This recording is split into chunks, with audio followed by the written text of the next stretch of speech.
Bonjour et bienvenue dans Business Africa, votre émission incontournable sur le business en Afrique.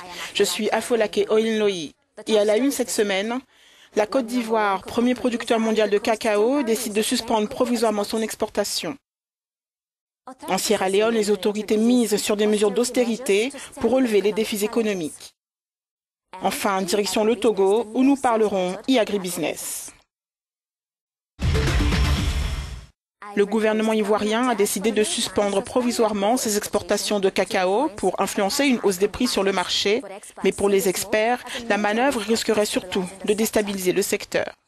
On voit ça en détail avec Jean-David Miamlé et Kenneth Karouri.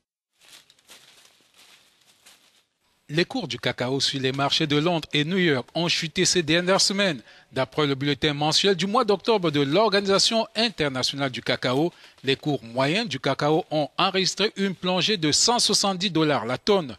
La tonne est ainsi passée de 2 881 $ en septembre à 2 711 $ en octobre. Alerte rouge pour la Côte d'Ivoire, le premier producteur mondial qui tire 15% de son PIB des revenus des exportations du cacao. Le pays a aussitôt gelé temporairement ses exportations de cacao. Objectif affiché, influencer le marché pour faire remonter les cours d'un produit stratégique et garantir aux paysans le prix d'achat minimum arrêté par les autorités à 1 100 francs CFA, environ 1,78 $. L'Organisation internationale du cacao a toujours sonné l'alerte. Une lourde menace pèse sur la durabilité du secteur mondial du cacao. Cette menace est telle que si nous ne prenons pas les mesures qui s'imposent, dans quelques années, le chocolat risque d'être un produit de luxe. Et nous entamerons donc un déclin du secteur cacaoyer qui pourrait durer sur plusieurs générations. Le risque est que, face à la demande croissante, les pays producteurs de cacao ne parviennent plus à satisfaire une demande de cacao de plus en plus croissante dans le monde du fait de la démobilisation des planteurs, découragés par des prix d'achat peu rémunérateurs. En tout cas, au dernier salon du chocolat de Paris, l'on a pu mesurer la bonne cote de ce produit. On revient vraiment vers le côté authentique, naturel. C'est un produit bon pour la santé, sain, que ça donne le moral. Même si l'Organisation internationale du cacao explore de nouveaux marchés comme l'Asie, les pays producteurs de cacao ne sauraient faire l'économie de la transformation et de la consommation locale. Pour aller plus loin sur la question, nous sommes en ligne avec vous, Bismarck Riwane. Vous êtes un expert financier basé au Nigeria. Bienvenue. Pensez-vous que les producteurs de cacao africains pourront se réunir en cartel, comme le font déjà les producteurs de pétrole, pour influencer les prix? Les producteurs de cacao en Afrique n'ont pas d'influence. Le produit s'adapte peu. Les gens peuvent vivre sans chocolat. À l'inverse, ils ne peuvent pas se passer de voiture. Donc, si vous pensez que les producteurs de cacao peuvent créer un cartel, c'est une pure perte. Je pense que cela ne va pas fonctionner. Cela va créer des pénuries artificielles. Mais la Côte d'Ivoire ne peut pas se passer des échanges internationaux, c'est un marché de l'offre et de la demande. Je peux comprendre leurs sentiments, mais la réalité est que les gens peuvent se passer de cacao. Il y a aussi ce qu'on appelle le cacao génétiquement modifié, il y a donc des alternatives. Mais si la Côte d'Ivoire ne produit plus assez de cacao, est-ce que cela n'aura pas de conséquences sur les consommateurs africains? Le nombre total de consommateurs de chocolat en Afrique n'atteint pas la population des consommateurs de la seule ville de New York. Dire donc que les Africains vont souffrir de cette décision éventuelle est faux. Les Africains ne sont pas de grands consommateurs de chocolat, impossible de vous dire quand j'en ai mangé la dernière fois. Les dentistes sont prospères en Europe parce que les gens consomment beaucoup de sucreries. Ils vont chez le dentiste toutes les 5 minutes. Nous n'allons pas tirer avantage d'un prix de cacao trop bas parce que les Africains n'en consomment pas. Par contre, si la Côte d'Ivoire stoppe ses exportations, il y aura une pénurie et cela va nous profiter. Merci pour ces précisions. En Sierra Leone, le choc simultané de la crise Ebola et de la chute des prix des matières premières sur le marché international ont eu un impact négatif sur l'économie du pays. Le Fonds monétaire international a conseillé au gouvernement de réduire ses subventions sur le carburant.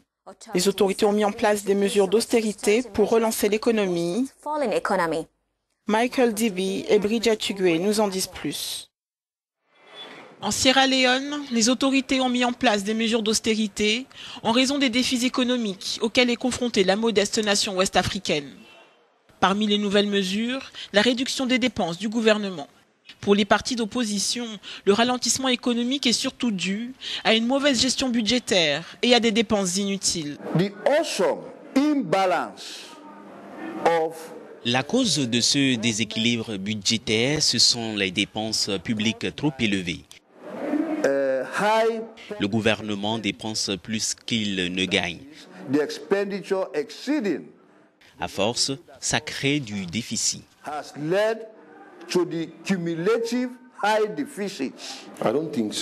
Je ne suis pas d'accord. Dernièrement, le FMI et la Banque mondiale sont venus évaluer notre performance dans le cadre de la facilité de crédit étendue. Et ils nous ont félicités pour notre politique économique prudente et nos réformes. De leur côté, les citoyens doutent que les dépenses gouvernementales changent quoi que ce soit à leur quotidien. Si vous allez dans les magasins, les prix sont hors de contrôle. Chaque jour, des augmentations. On ne sait même pas pourquoi. On souffre. Je me trouve au marché de Salaga, dans la partie centrale de Freetown. Ce marché est connu pour son grand choix de légumes. La majorité de la population y achète ses produits locaux. En supprimant les subventions pour consacrer un budget à l'éducation, l'agriculture, l'énergie, l'eau et l'assainissement, le gouvernement espère améliorer le quotidien de sa population. L'agriculture représente 40% de la richesse économique du Togo, ce qui en fait le premier secteur créateur d'emplois. Pour soutenir davantage les pratiques agricoles, une nouvelle méthode de vente a été enseignée aux agriculteurs, le e-agribusiness. On explore le sujet avec Ruth Lego et Amakojo. Le Togo tire près de 40% de sa richesse de l'agriculture. Ce secteur est le premier employeur du pays avec 54% de la population active et 96% dans les milieux ruraux. Le pays a même enregistré une croissance de 5,3% en 2015 grâce au secteur agricole. Seulement, voilà, le boom agricole semble se heurter à une faible demande. Les acheteurs se font discrets et les producteurs en paient le prix.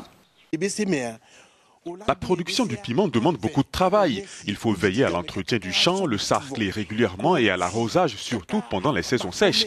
Mais une fois que le piment est mûr, nous ne trouvons pas d'acheteurs. Pour répondre à ce déficit d'acheteurs, les agriculteurs sont instruits sur de nouvelles méthodes de vente, en l'occurrence la plateforme AgriBusiness, initiée par de jeunes Togolais. Elle permet de promouvoir les produits à l'étranger.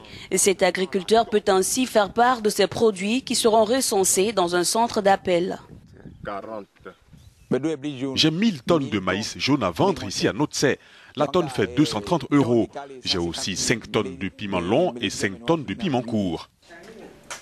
Même si la plateforme n'a pas encore livré ses premiers résultats, les producteurs sont déjà satisfaits de cette avancée. Quant aux promoteurs du site, ils espèrent susciter plus d'engouement de la part des acheteurs.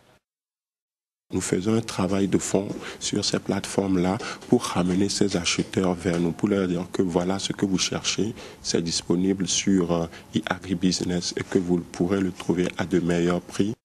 Malgré cet accident agricole, le Togo reste encore fortement dépendant des importations des produits agroalimentaires.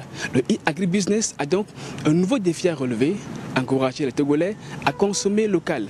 Espoir Agbogan, Lomé pour Africa News. Et sur cette note, nous arrivons à la fin de cette édition. Merci de nous avoir suivis. Vous pouvez réagir en ligne sur nos réseaux sociaux en français et en anglais. Rendez-vous la semaine prochaine à la même heure.